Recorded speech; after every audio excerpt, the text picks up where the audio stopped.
নমস্কাৰ মৰমৰ ছাত্ৰ ছাত্ৰী আৰু মোৰ বন্ধু বান্ধৱীসকল মোৰ ইউটিউব চেনেলটোত আপোনালোকক স্বাগতম জনাইছোঁ।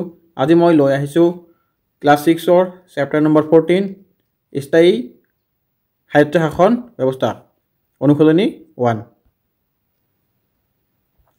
ছাত্ৰ ছাত্ৰীসকল ভিডিঅ'টো স্কিপ নকৰাকৈ তোমালোকে গোটেইখিনি ভিডিঅ' চাবা।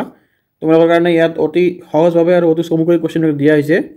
প্ৰথমত দিয়া আছে আমাৰ অনুশীলনী 1ত 1 নম্বৰত দিয়া আছে তলৰ প্ৰশ্নবোৰৰ উত্তৰ দিয়া। ক নম্বৰত দিয়া আছে আমাৰ ভাৰতৰ শাসন ব্যৱস্থাক কেইটা ঘৰত ভগাব পাৰি।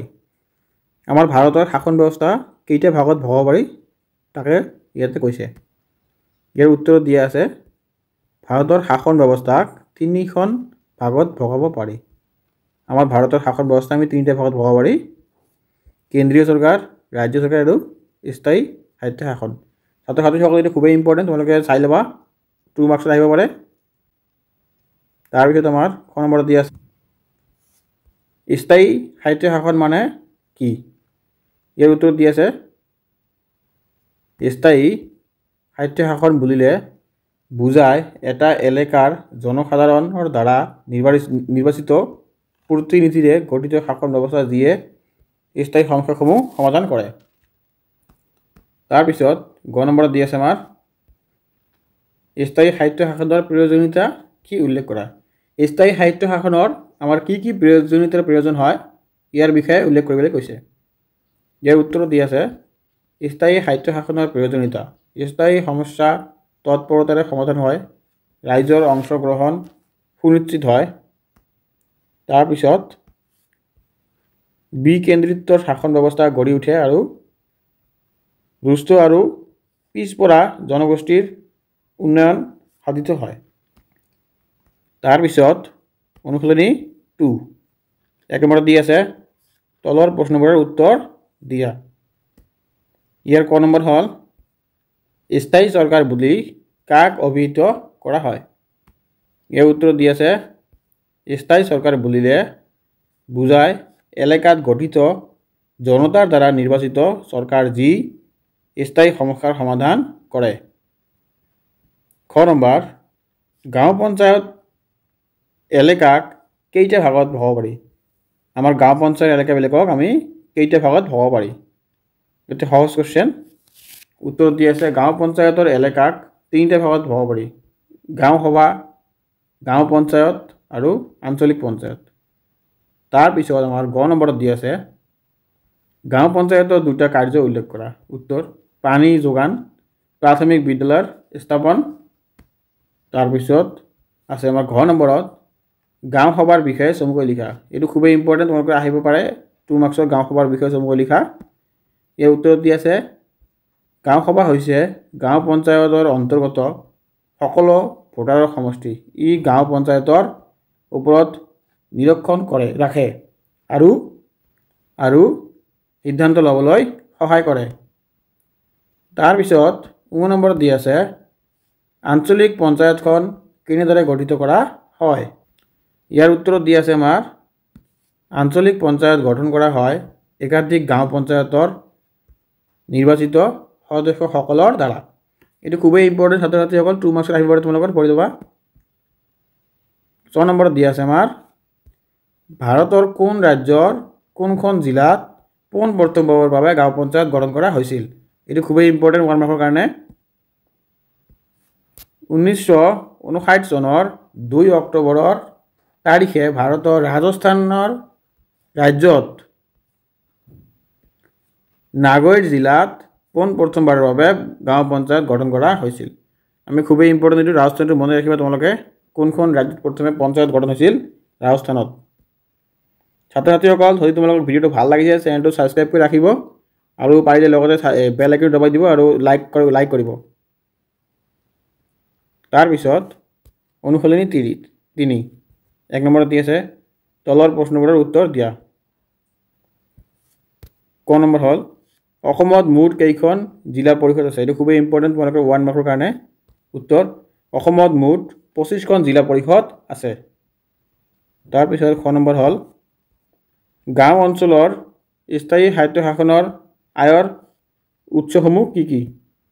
ইয়াৰ উত্তৰটো হ'ব ভূমিকৰ পানীৰ বিল আৰু বজাৰৰ খাজনা চৰকাৰৰ অনুদান তাৰপিছত গ নম্বৰত দি আছে আমাৰ জিলা পৰিষদ এখন কাৰ্যকাল কিমান বছৰৰ তাৰমানে জিলা পৰিষদৰ কিমান বছৰ কাৰ্যকাল ইয়াৰ উত্তৰত দিয়া আছে জিলা পৰিষদ এখনৰ কাৰ্যকাল 5 বছৰ গ নম্বৰত দি আছে আমাৰ নগৰ অঞ্চলত কি কি সাহিত্য শাসন ব্যৱস্থা দেখা যায় উত্তৰ আছে পৌৰসভা মহানগৰ নিগম তাৰপিছত উ নম্বৰত দি আছে আমাৰ ওয়ার্ড বুলিলে কি বুঝা উত্তর আছে আমার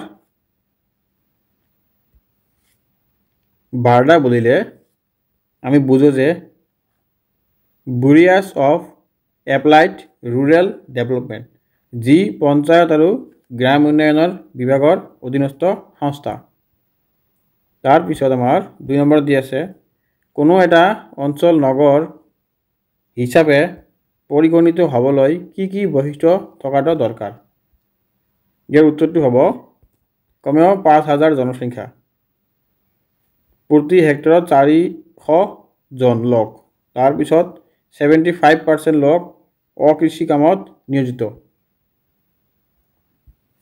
3 নম্বৰ দি আছে নগৰ অঞ্চলৰ স্থায়ী শাসন ব্যৱস্থাৰ স্তৰ কেইটা গঠন প্ৰণালী বৰ্ণনা কৰা উত্তৰ দি আছে আমাৰ পৌৰসভা সৰু চহৰ মহানগৰ নিগম ডাঙৰ চহৰ তাৰপিছত 4 নম্বৰত দি আছে নগৰ অঞ্চলৰ স্থায়ী সাহিত্য শাসন ব্যৱস্থাৰ কাম কাজ উল্লেখ কৰা উত্তৰ দি আছে আমাৰ পানীৰ যোগান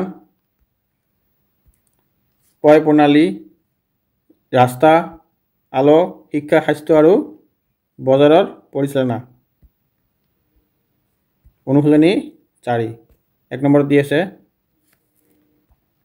ভাৰতৰ সংবিধানৰ কোনটো অনুসূচী কিমান নম্বৰ অনুচ্ছেদৰ আধাৰত সাহিত্য শাসন জিলা পৰিষদ গঠন কৰা হৈছে ইয়াৰ উত্তৰটো হ'ব অনুসূচী মানে আৰ্টিকেল 244 সাব ক্লজ 2 ৰ অধীনত গঠন কৰা হৈছে বিটিআৰৰ সম্পূৰ্ণ নাম কি বৰ্ডৰল্যান্ড টেৰিটৰিয়েল ৰিজন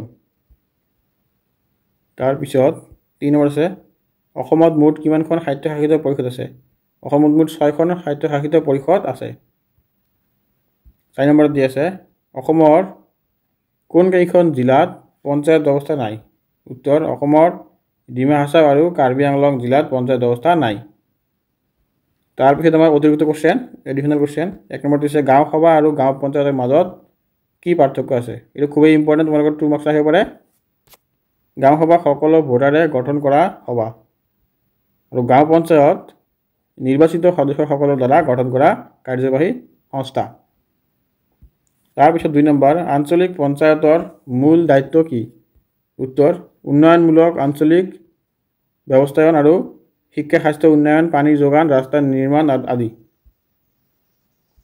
তাৰপিছত নগৰ নিগমৰ নেতৃত্বত কোনে থাকে উত্তৰ নগৰ নিগমৰ নেতৃত্বত থাকে মেয়ৰ আৰু কমিশনাৰ তাৰপিছত 4 নম্বৰ আছে সাহিত্য শাসিত পৰিষদৰ উদ্দেশ্য কি ইয়াৰ উত্তৰটো হ'ব আদিবাসী আৰু সংখ্যালঘু জনগোষ্ঠীৰ সাংস্কৃতিক শৈক্ষিক আৰু ৰাজনৈতিক সাহিত্য ৰক্ষাৰ বাবে বিশেষ শাসন ব্যৱস্থা তাৰপিছত 5 নম্বৰ দি আছে পঞ্চায়তী ৰাজ ব্যৱস্থাৰ মূল উদ্দেশ্য কি উত্তৰ স্থানীয় জনতাৰ হাতত শাসনৰ অধিকাৰ দাবী আৰু অংশগ্ৰহণমূলক শাসন গঢ়ি তুলিবৰ আৰু গাঁৱৰ উন্নয়ন ত্বৰান্বিত কৰিব ছাত্ৰ ছাত্ৰীসকল ভিডিঅ'টো ইয়াতে শেষ কৰিলোঁ ধন্যবাদ